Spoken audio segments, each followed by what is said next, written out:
Hi, welcome to the Aftermath Tales. Ready for a new story? Very well, let's begin. I've never felt anger like this before. It's not the kind that flares up and fades away when someone cuts you off in traffic or when your little brother deletes your saved game. This is different.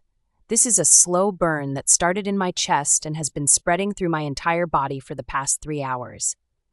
My hands are still shaking. I keep replaying the scene in my mind.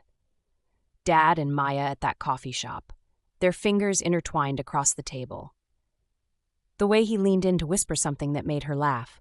The way she touched his face, so casual, so intimate, as if they had done this 100 times before. Maybe they have. Mom is in the kitchen right now, humming while she prepares dinner. 3 hours ago, her world shattered when I showed her the video, yet here she is, acting as if nothing has changed. She's stronger than I ever realized. My name is Olivia Wilson. I'm 15 years old, and 1 week from today, I'm going to help my mother expose my father's affair at their wedding anniversary party. If you had told me this morning that by afternoon I'd be planning to destroy my family as I know it, I would have laughed in your face. Today was supposed to be special. Just Mom and me shopping downtown.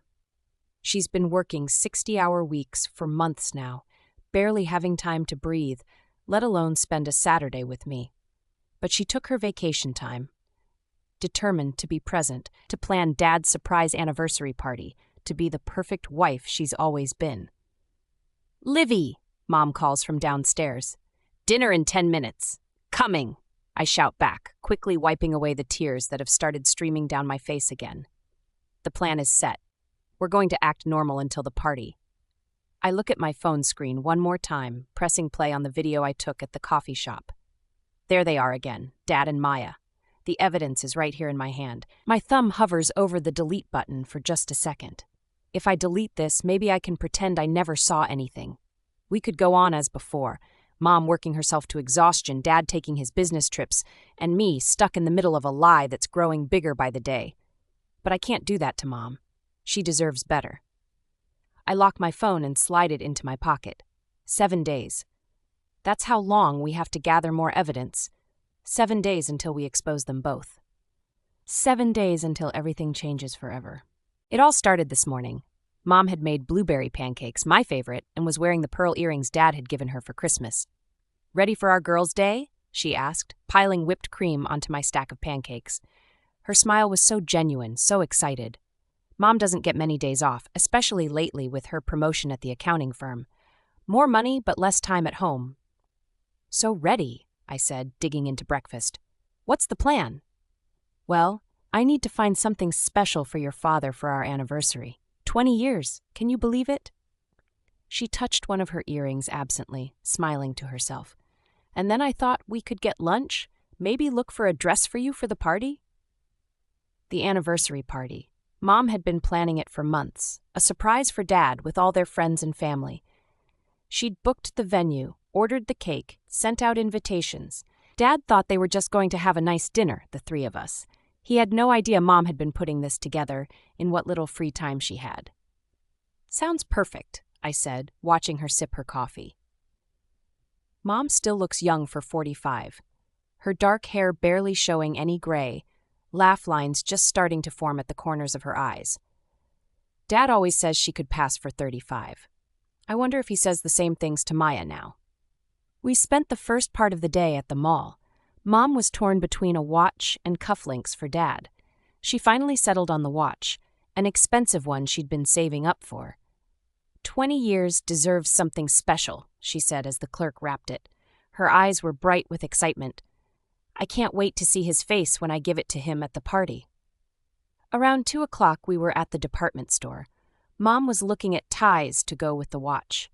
"This might take a while," she said. "Why don't you go get us some coffee? There's that little café right across the way." "Good idea," I said, glad for a break from watching Mom shop for a man who doesn't deserve her. "The usual?" "Yes, please. Caramel latte with an extra shot. I need all the caffeine I can get." She laughed, already turning back to the display of ties. I walked over to Rosetta's, the little cafe tucked in the corner of the shopping center. It's always busy on weekends, and today was no exception. I got in line, scrolling through my phone while I waited. That's when I heard it. Dad's laugh. It's distinctive, a sort of rumbling chuckle that starts low and builds. I'd know it anywhere. But Dad wasn't supposed to be here. He was supposed to be at work, finishing up a presentation for Monday. That's what he told us at breakfast before he left. I looked up from my phone, scanning the cafe, and there they were, at a table in the far corner. Dad in his blue button-down, not his work clothes. And across from him was Maya. I'd always thought Maya was pretty in an effortless way. Long brown hair with caramel highlights, high cheekbones, a smile that lights up her whole face. She was smiling like that now at my father as she reached across the table to touch his cheek. I felt dizzy suddenly, like all the air had been sucked out of the cafe. I stepped out of line, moving closer to their table, staying partially hidden behind a large potted plant. "We can't keep doing this, Henry," I heard Maya say. Her voice was soft, but I could still make out the words. "I know," Dad replied, taking her hand. "After next weekend, I promise. I'll tell her everything." Next weekend, their anniversary. I fumbled for my phone, hands shaking so badly I nearly dropped it. I opened the camera app and hit record, capturing their intimate conversation, their clasped hands, the way Dad leaned across the table to kiss her. I don't remember leaving the cafe. I don't remember walking back to the department store. But suddenly I was standing in front of Mom, who was holding up 2 ties. "The blue one or the gray?" she asked, then looked more closely at my face. "Livy, what's wrong? You look like you've seen a ghost." In that moment, I had to make a choice. Tell her right then and there, in the middle of the store, or wait. I don't feel well," I stammered. "Can we go home?" Mom immediately went into caretaker mode, feeling my forehead, asking about symptoms. She forgot about the ties, about the coffee I was supposed to bring back. All she cared about was getting me home and comfortable. That's the kind of person my mother is. Selfless, caring, devoted. And that's why, sitting in the passenger seat as she drove us home, I decided I couldn't just blurt out what I'd seen. She deserved better than to have her heart broken in a moving vehicle. She deserved to face this on her terms. "Mom," I said quietly as we pulled into our driveway, "there's something I need to show you. Inside." She gave me a curious look, but nodded. "Of course, honey." We sat at the kitchen table, and I placed my phone between us. "I saw something today," I said, my voice barely above a whisper, "at the cafe." I pressed play. I watched her face as she watched the video. The confusion, the disbelief, the moment of realization. The pain. God, the pain in her eyes made me want to grab the phone and throw it against the wall. When it was over, she sat perfectly still for a long moment. Then she reached out and pressed replay. She watched it again and again. On the 4th viewing, the first tear fell. By the 5th, she was sobbing silently, one hand pressed against her mouth. "Mom," I whispered, reaching for her other hand. "I'm so sorry." She shook her head, wiping at her tears. "No," she said firmly. "Don't be sorry. You did the right thing showing me this." "What do you want to do?" I asked. She took a deep breath, squaring her shoulders.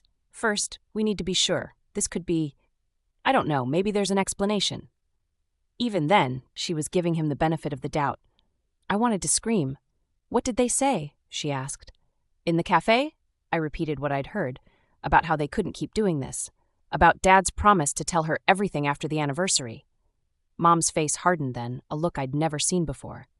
"The anniversary party," she said softly. "That's when we'll do it." "Do what?" "Expose them." She looked at me, a new resolve in her eyes. "But until then, we need to act normal. We need proof, concrete evidence that even he can't deny." "You want to wait a whole week?" I couldn't believe what I was hearing. "I've been with your father for 20 years, Olivia. I've loved him for longer than that. If this is real, if he's really been..." She couldn't say the word. "I need to know everything, how long it's been going on, if they've been..." Again, she trailed off. "And I want them to admit it. In front of everyone." There was something in her voice I didn't recognize, something cold and determined. "So we pretend we don't know?" I asked. She nodded. "We pretend and we watch and we gather evidence." She squeezed my hand. "Can you do that with me, Livy? Can you help me?" What could I say? This was my mother asking for my help in what must be the worst moment of her life. "Of course," I said. "I'm with you, Mom, whatever you need." She nodded again, wiping away the last of her tears. Then she stood up and walked to the sink, splashing cold water on her face. "Your father will be home in an hour," she said, her voice surprisingly steady. "I need to start dinner." And just like that, she began pulling ingredients from the refrigerator, moving around the kitchen as if her entire world hadn't just been turned upside down. I watched her in awe and terror. My mother, the actress. My mother, the woman with a plan. My mother, who now had a week to prepare for her greatest performance yet. Sunday morning. Dad always makes breakfast on Sundays, his special cinnamon French toast that he claims is a family secret recipe, but is actually just from a cookbook Mom got him years ago. I can hear him downstairs now, humming as he cooks. How can he act so normal? How can he stand there making breakfast for his family while planning to leave us? I barely slept last night. Every time I closed my eyes, I saw them together at that café. I kept imagining what might have happened if Mom and I hadn't gone shopping yesterday. Would we still be in the dark? Would Dad and Maya be laughing at us behind our backs? My phone buzzes with a text. It's from Mom. "Remember our plan. Act normal. I'll keep him busy today so you can check his computer." Right. The plan. After Dad went to bed last night, Mom and I stayed up whispering in the kitchen. She wants evidence, emails, texts, anything that shows how long this has been going on. Dad always leaves his laptop in his home office when he's not using it. The password is my birthday, January 15th, 2010. He thinks it's secure because he adds an exclamation point at the end. "Olivia, breakfast," Dad calls from downstairs. I take a deep breath. Time to put on a show. Downstairs, the scene is painfully normal. Dad at the stove, flipping French toast. Mom at the table, reading something on her tablet. She looks up when I enter, and I can see the strain around her eyes, the slight puffiness that betrays her sleepless night. But she smiles, a perfect, practiced smile. "Good morning, sweetheart," she says. "Sleep well?" "Like a rock," I lie, sliding into my chair. Dad brings over a plate stacked with French toast. "Made your favorite," he says, ruffling my hair like he's done since I was little. I have to stop myself from flinching away from his touch. How dare he act like nothing's changed, like he's still the same loving father I've always known? "Thanks, Dad," I manage, reaching for the maple syrup. "So what's the plan for today?"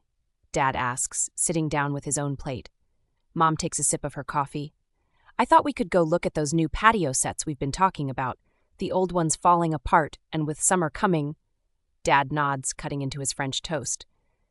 "Good idea, though we should probably wait until after my trip next week. I'll have my bonus by then." His trip. Another business trip that's scheduled to start the day after their anniversary. Is Maya going with him?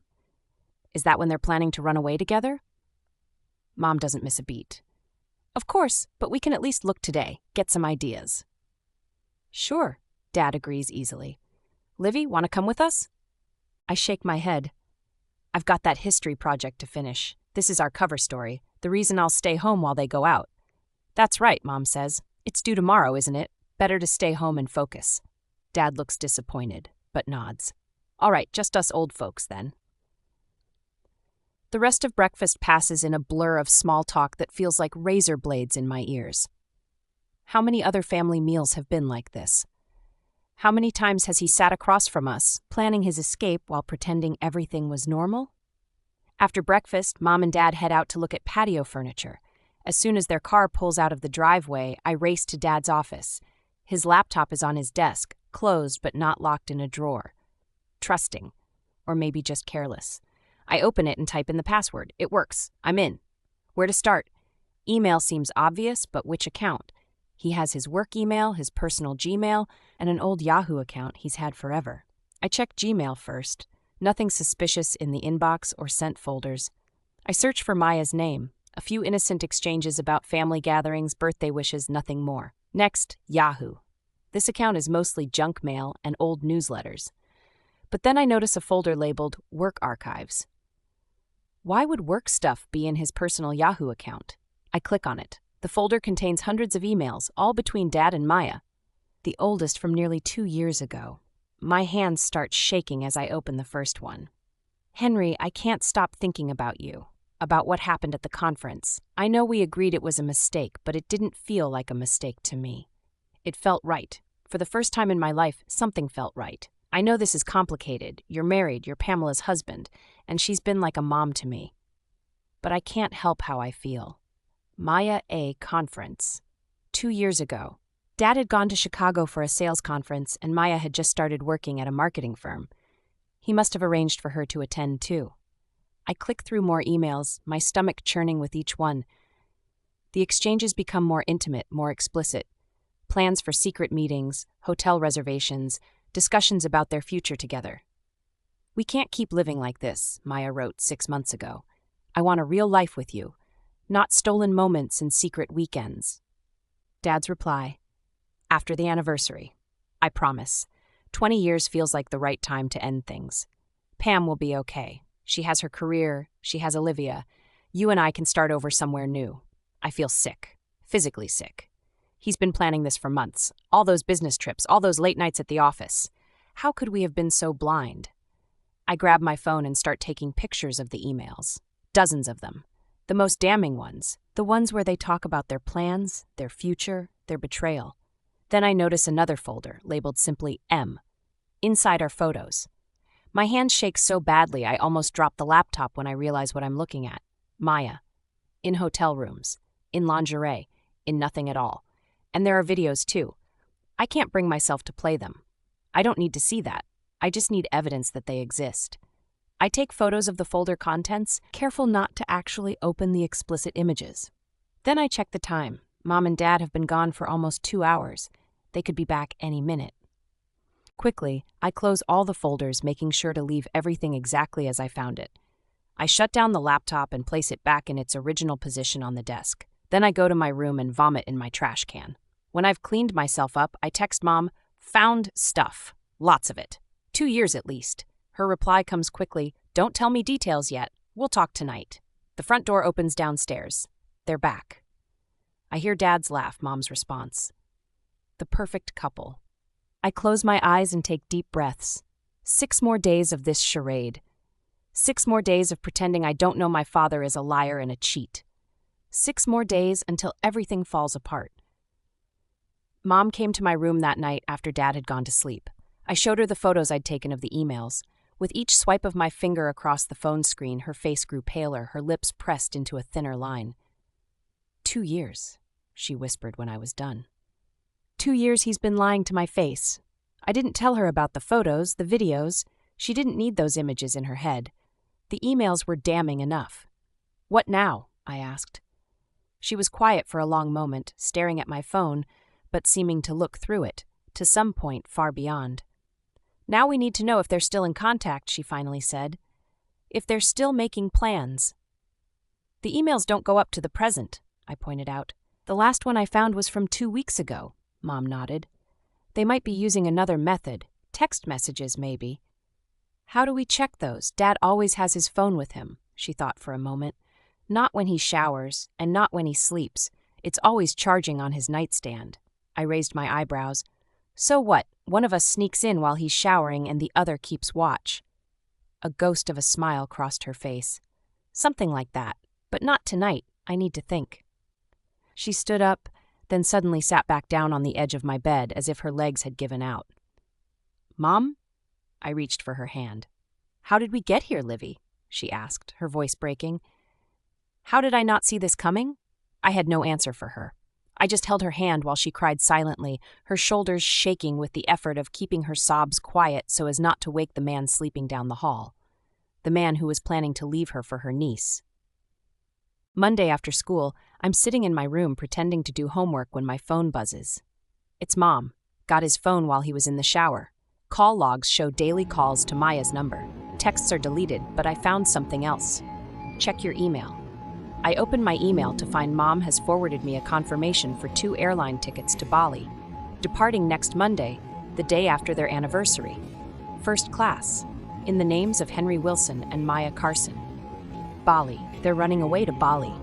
I feel a fresh wave of rage wash over me. While Mom has been working 60-hour weeks and planning a surprise anniversary party, Dad has been planning a post-anniversary escape with his mistress, with Maya, with Mom's niece. I reply to Mom's text, Bali? How did you get this? Found the confirmation in his deleted emails on his phone. He didn't permanently delete it. Another text follows quickly. Also found a joint bank account statement. They've been saving for months, over $50,000. $50,000. That's a lot of money. Money that could have gone toward my college fund. Money that could have helped Mom take more time off work. Money that could have been for our family, not for his escape plan.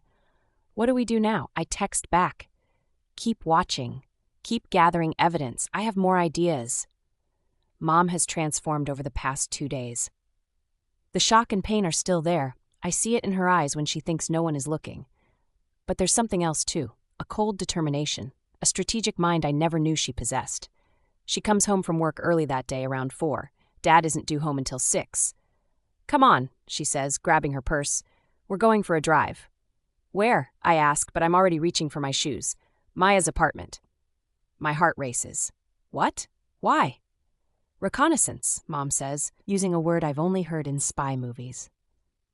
Maya lives in an apartment downtown, about 20 minutes from our house. She moved out when she turned 18, eager to have her own space. Now I wonder if that was the real reason, or if she wanted privacy for her affair with my father. Mom parks across the street from Maya's building. It's a nice place, modern with large windows and balconies, definitely not cheap. How can she afford this, I wonder aloud. I thought she worked for some small company. Mom's hands tighten on the steering wheel. That's what she told us. But I checked her social media this morning. She doesn't work where she said she does. In fact, I can't find any evidence she works at all. We sit in silence, watching the entrance to the building. After about 30 minutes, a familiar figure appears. Maya. She's dressed nicely. A tailored blazer, slim pants, heels. Professional. Not the casual clothes she wears when she occasionally visits our house. She gets into a silver Audi parked nearby. "That's new," Mom murmurs.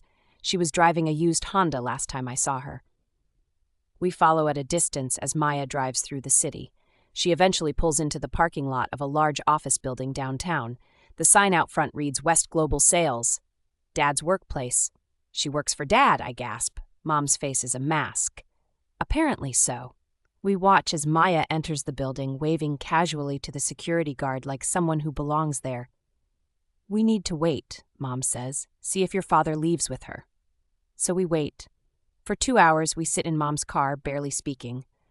I do homework. Mom answers emails on her phone. Acting normal, even though nothing is normal anymore. At 6:15, Dad emerges from the building, alone. He gets into his car and drives off, presumably heading home. 10 minutes later, Maya comes out. She's not alone. She's with a group of colleagues, all laughing about something. They say their goodbyes in the parking lot, and Maya gets into her Audi. We follow her again. This time, she drives to a high-end grocery store. We park and watch as she fills a cart with gourmet items, expensive cheeses, a good bottle of wine, fresh flowers. "Shopping for a romantic evening," Mom says, her voice flat. Sure enough, Maya drives back to her apartment building. Mom pulls up to the curb across the street again. "Wait here," she says before I can protest. "Just watch." I watch in disbelief as my mother walks confidently up to Maya's building. She presses a button on the intercom. After a brief exchange, the door buzzes and Mom disappears inside. What is she doing? Confronting Maya?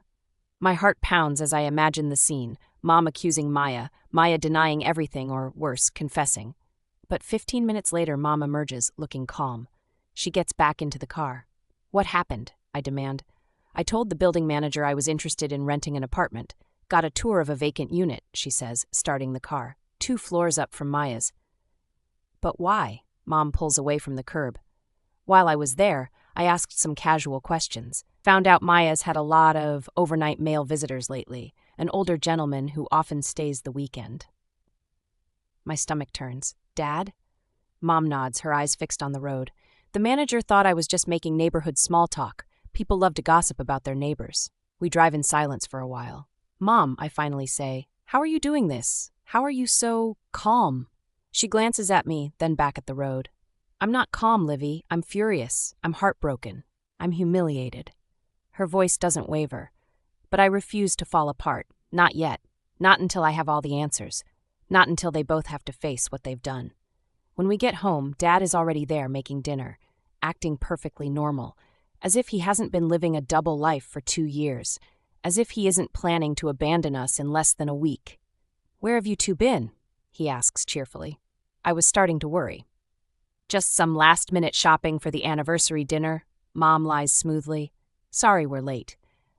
No problem, Dad says, leaning in to kiss her cheek. I've got dinner covered. I watch as Mom accepts the kiss without flinching, as she smiles and asks about his day, as she pretends nothing is wrong. My mother, the actress. My mother, the detective.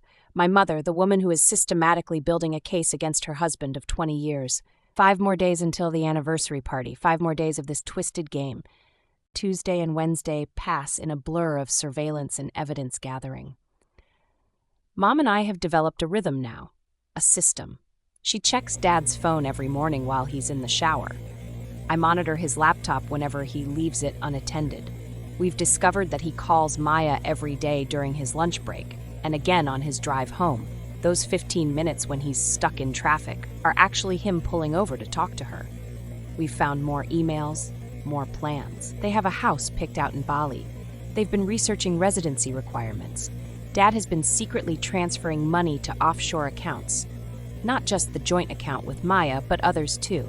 Money that should have been part of our family's security. And through it all, we maintain the charade. Dad has no idea we know.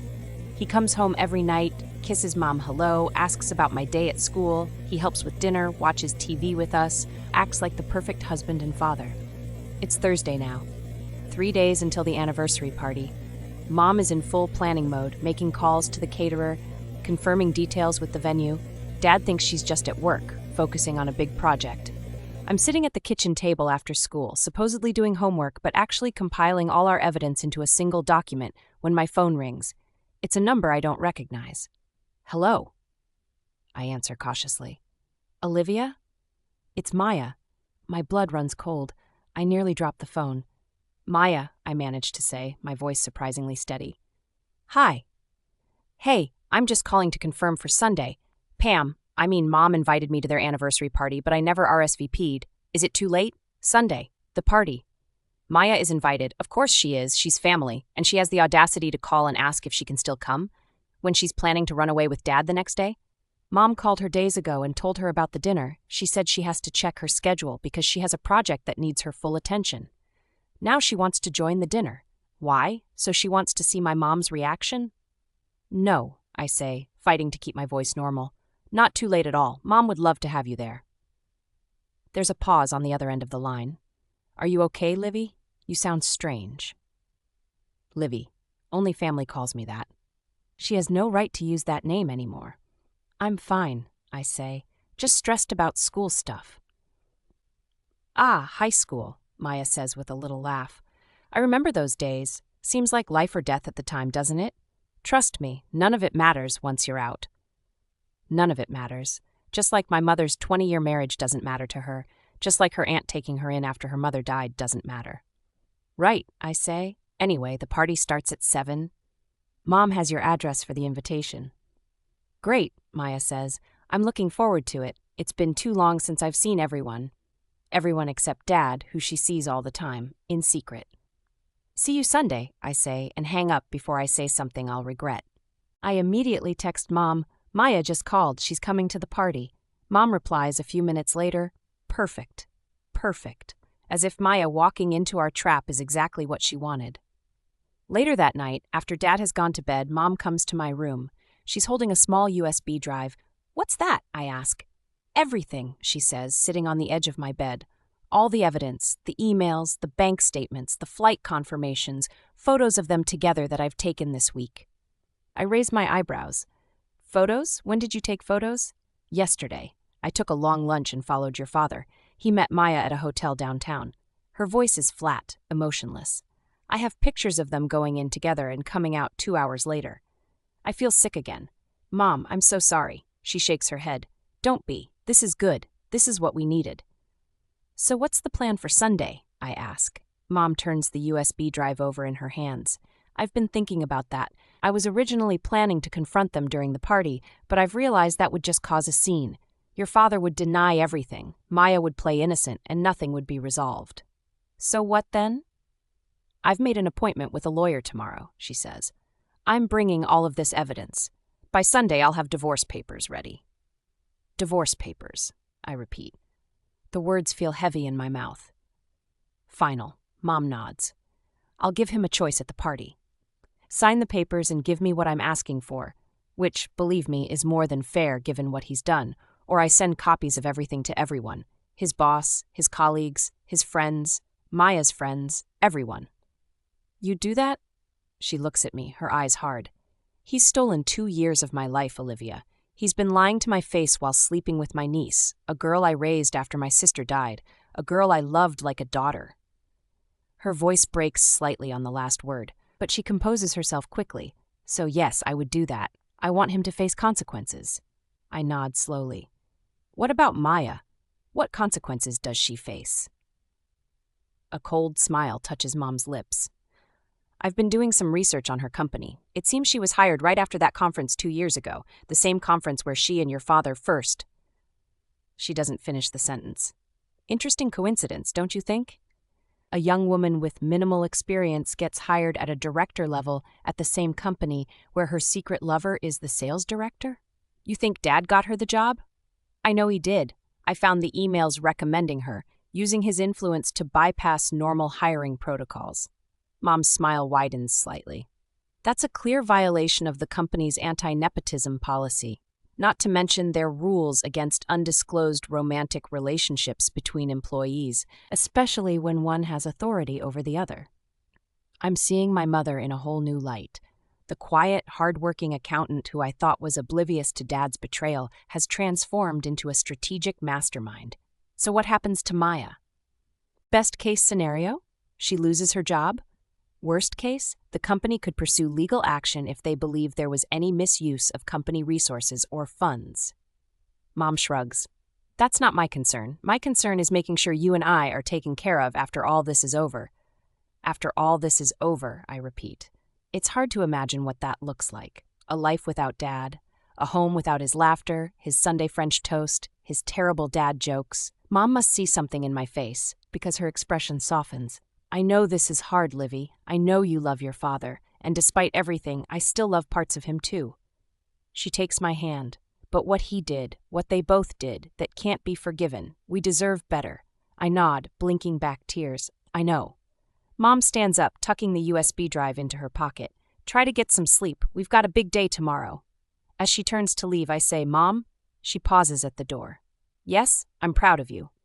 For the first time in days, her smile reaches her eyes. I'm proud of us. Sunday, the day of the anniversary party, the day everything changes. I wake up early, my stomach in knots. Mom is already downstairs. I can hear her moving around in the kitchen. Dad is still asleep. He always sleeps in on Sundays. I check my phone. 3 texts from friends who are coming to the party tonight. They're excited. They think we're celebrating love and commitment. If only they knew. I drag myself out of bed and head downstairs. Mom is at the kitchen table, drinking coffee and reviewing a document. She looks up when I enter, and I'm struck by how put together she seems. Hair perfect, makeup flawless, wearing a crisp white blouse and dark jeans. You'd never know she was preparing to confront her cheating husband in less than 12 hours. Morning, she says. Coffee's fresh. I pour myself a cup and sit across from her. Is that? I nod at the document. The divorce papers? Yes. She slides them into a folder. All ready to go. My lawyer will be at the party. He's posing as an old college friend. You've thought of everything, I say, impressed despite the circumstances. I've had to. She takes a sip of coffee. Your father called the caterer last night to confirm the dinner reservation for the 3 of us. He still has no idea about the party. This was our cover story, that we were just having a nice dinner at an upscale restaurant downtown to celebrate their anniversary. In reality, 50 of their closest friends and family members would be waiting at the restaurant's private event space to surprise him. Or, at least, that was the plan before we discovered his betrayal. So we're still doing the surprise party? I ask. Even though, especially because of that, Mom says firmly, I want everyone there to witness what happens next. I feel a flutter of anxiety. You're really going to confront them in front of everyone? She shakes her head. Not exactly. I have something more impactful planned. Before she can explain further, we hear footsteps on the stairs. Dad. Mom gives me a warning look. Stay calm, act normal, and then smiles as Dad enters the kitchen. "Morning, ladies," he says, heading straight for the coffee pot. "Beautiful day for a celebration, isn't it?" If only he knew what he was really celebrating, the end of his marriage, the exposure of his lies. "Absolutely," Mom says, her voice steady. "I've been looking forward to today for a long time." Dad doesn't catch the double meaning in her words. He just smiles and drops a kiss on top of her head. 20 years? Can you believe it? "Hardly seems real," Mom replies, and I have to look away to hide my reaction. The day crawls by. Dad makes his famous French toast for breakfast. We watch a movie together in the afternoon, some romantic comedy that feels like a cruel joke given the circumstances. Throughout it all, Mom is the picture of normalcy, laughing at Dad's jokes, touching his arm affectionately, playing the role of devoted wife to perfection. Around 5, she announces it's time to start getting ready for dinner. "Reservations aren't until 7, Dad says, looking confused. "I know, but I want to look special tonight," Mom says with a smile. "It's not every day we celebrate 20 years. Dad grins. "You always look beautiful, but take all the time you want." I follow Mom upstairs to her bedroom, closing the door behind us. "I can't believe how well you're handling this," I whisper. "I feel like I'm going to throw up." Mom sits at her vanity and begins touching up her makeup. "Focus on what comes after," she says, "not on the pain of right now, but on the freedom that's coming." "Freedom," I repeat. The word feels strange in my mouth. Mom turns to face me. "Listen to me, Olivia. What your father and Maya did is unforgivable. But after tonight, we start over. We rebuild, without lies, without betrayal." She squeezes my hand. "It's going to be okay." I want to believe her. I need to believe her. At 6:30, we're all dressed and ready. Mom looks stunning in a deep blue dress that hugs her figure, her dark hair swept up in an elegant updo. I'm wearing a simple black dress. It feels appropriate, like I'm attending a funeral rather than a celebration. In a way, I am. The death of my parents' marriage. Dad emerges from their bedroom in a sharp charcoal suit, adjusting his cufflinks, the ones Mom gave him for Christmas, not knowing he was already deep into his affair with Maya.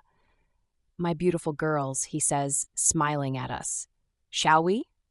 Mom drives. She claims it's because she wants Dad to be able to have a drink with dinner. But really it's so he doesn't accidentally drive us to the main entrance of the restaurant instead of the private event space in the back. When we arrive, Mom hands the keys to the valet and takes Dad's arm. "I have a little surprise," she says, steering him toward the side entrance. "What kind of surprise?" Dad asks, looking intrigued. Mom just smiles mysteriously. "You'll see." We walk through the door, down a short hallway, and into the private dining room. For a moment, all is quiet. Then, "Surprise!" 50 voices shout in unison as the lights come up full. Dad's face is priceless. Genuine shock, followed by delight. He turns to Mom, eyes wide. "You did all this? For me?" "For us," she corrects, but there's a steely note in her voice that only I recognize. People surge forward to congratulate them. Friends from work, neighbors, college buddies, extended family. And there, near the back of the room, is Maya. She's wearing a red dress that's a bit too tight, a bit too short for a family celebration. Her eyes are fixed on Dad, a secret smile playing at her lips. Mom steers Dad through the crowd, accepting congratulations and well wishes with grace. I follow a few steps behind, watching as Maya edges closer, waiting for her moment to approach them. Before she can reach us, Mom signals to the DJ who cuts the music. She takes the microphone, standing in the center of the room with Dad beside her. "Thank you all for coming tonight," she says, her voice clear and confident. 20 years ago, I married the man of my dreams. We've built a life together, created a beautiful family. She squeezes Dad's hand, and he beams at her, clueless about what's coming. In that time, we've shared so many wonderful moments, so many memories. The crowd murmurs appreciatively. Someone lets out a whoop of encouragement. "But marriage isn't just about the good times," Mom continues. "It's about honesty, trust, commitment." Dad's smile falters slightly. There's a flicker of something in his eyes. Concern, maybe. Or guilt. "Which is why," Mom says, her voice taking on an edge, "I've prepared a special anniversary gift for my husband. A little trip down memory lane, if you will." She nods to someone at the back of the room, and suddenly the lights dim. A projector whirs to life, and a large screen descends from the ceiling. Dad looks confused. "Pam, what is this?" Just watch, dear, Mom says, stepping away from him. The screen flickers, and then there's an image, Dad and Maya holding hands across a table at a coffee shop. My video from the mall, frozen on a single damning frame. A murmur runs through the crowd. Dad's face drains of color. This was taken last Saturday, Mom says into the microphone, her voice eerily calm. While I was shopping for an anniversary gift for my husband, my daughter discovered him having a rather intimate moment with my niece that I loved like my own daughter, Maya. All eyes swivel to Maya, who is frozen halfway across the room, her face a mask of horror. But that was just the beginning, Mom continues. The screen changes to show one of the emails I discovered. It seems this relationship has been going on for 2 years. Behind my back, behind all of our backs. More images flash across the screen. Dad and Maya entering a hotel, bank statements showing money transfers, the flight confirmations to Bali. Tomorrow, Mom says, her voice now shaking slightly with controlled rage, my husband and my niece were planning to run away together, to abandon our family, to start a new life with money stolen from our joint accounts. The room is dead silent now. I can see Dad's colleagues exchanging shocked glances. Maya's friends are staring at her in disbelief. And Dad looks like he might collapse. Pam, he says, his voice strangled. I can explain. Save it, Mom cuts him off. Dad grabs Mom's arm a little too roughly. We need to talk. Not here. His voice is urgent, panicked. Outside. Now. I step forward instinctively, but Mom gives me a small shake of her head. She can handle this. Fine, she says coldly. Let's talk. As they move toward the side exit, I notice Maya following them. The three disappear through the door while the party guests stand in awkward silence, unsure what to do. Without thinking, I follow them. In the hallway outside, Dad is pacing, running his hands through his hair while Mom stands with her arms crossed, waiting. How did you find out? He demands. Does it matter? Mom's voice is ice. What matters is that you were planning to abandon us tomorrow, after 20 years of marriage, after raising a child together. I was going to tell you. When? On your way to the airport? Mom laughs bitterly. You're pathetic, Henry. Maya steps forward then, her eyes red but her chin raised defiantly. We didn't want to hurt you like this. No, Mom says, turning to her. You just wanted to sneak away like cowards. Tell me, Maya, how long have you been sleeping with my husband? How long have you been looking me in the eye, accepting my love, my support, while betraying me in the worst possible way? Maya looks away. It just happened. Affairs don't just happen, Mom snaps. They're choices. Hundreds of choices every day to lie and deceive. You were never there, Dad bursts out. Always at work, always tired, always putting everything else first. Mom stares at him in disbelief. I was building a career to support our family while you were, what, taking my niece to hotel rooms? We fell in love, Maya says quietly. We didn't plan it. That's when Mom slaps her, hard. The sound echoes down the empty hallway, and Maya staggers back, her hand flying to her reddened cheek. Love. Mom's voice shakes with fury. You were 12 years old when your mother died. I could have let strangers raise you. I could have sent you to your father, a man you'd never even met. But I took you in. I loved you like you were my own daughter. I stayed up with you when you had nightmares. I helped you through your first heartbreak. I paid for your college. And this is how you repay me? Maya's tears are flowing freely now, mascara streaking down her face. She opens her mouth, but no words come out. Mom? My voice surprises even me as I step into the hallway from where I'd been listening. All three heads turn toward me. Livy, Dad says, his expression softening. Sweetheart, don't. I cut him off. Don't call me that. I walk over to stand beside Mom, slipping my arm through hers. You know what the worst part is, Dad? It's not even that you cheated. It's that you were planning to disappear from my life without even saying goodbye.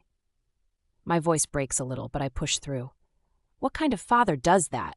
I was going to contact you, he says weakly. After things settled down. And say what? Sorry I abandoned you, but I'm really happy with my new life? I shake my head in disgust. I turn to Maya next, and the words pour out of me like poison that needs to be expelled. I used to look up to you, I tell her. I thought you were so cool, so together. Now I just pray I never become like you. I pray I never meet a man like my father who could throw away his family for a cheap thrill. It wasn't like that, Maya protests, but I'm not finished. And I especially pray that if you ever have a daughter, I continue, my voice steady now, she never has to experience what you did to the family who took you in when you had nowhere else to go. Can you imagine how that would feel? To know your mother betrayed the people who loved her most? Maya's face crumples, and for a second, I feel a flash of satisfaction. Good. I want my words to hurt as much as their actions have hurt us. Olivia, please. Dad steps toward me, but I back away. I don't want to hear from you, I say. Not tomorrow, not next week, not ever. You made your choice. You chose her over your family. Now you get to live with it. Mom squeezes my arm, then turns back to Dad. The divorce papers are inside with my lawyer. Sign them tonight, or I swear to God, Henry, I will make sure everyone knows exactly what kind of man you are. Dad's shoulders slump in defeat. Fine, he mutters. Whatever you want. What I want, Mom laughs, a hollow sound. What I wanted was a husband who honored his vows. What I wanted was a niece who respected the family that raised her. But since I can't have those things, I'll settle for a fair divorce and never having to see either of you again. She turns to leave, pulling me gently with her. At the door, she pauses and looks back at them. These two people who thought their happiness was worth destroying our family for. I hope you'll be very happy together, she says quietly. I truly do. Because you've lost everything else. As we walk back into the party, I glance over my shoulder one last time. Dad and Maya stand there in the hallway, not touching, not speaking, just staring after us with identical expressions of loss on their faces. They look suddenly small and pathetic, and I realize that's punishment enough, knowing that what they've done can never be undone, that some bridges, once burned, can never be rebuilt. Mom and I rejoin the party, where her closest friends immediately surround us with support. The music starts up again, and somehow life moves forward. And later that night, as we drive home, just the two of us now, Mom reaches over and takes my hand. We're going to be okay, she says. And for the first time since this nightmare began, I believe her. If you enjoyed this video, hit that like button and drop a comment below. Don't forget to follow for more content just like this. Thanks for watching. Catch you next time.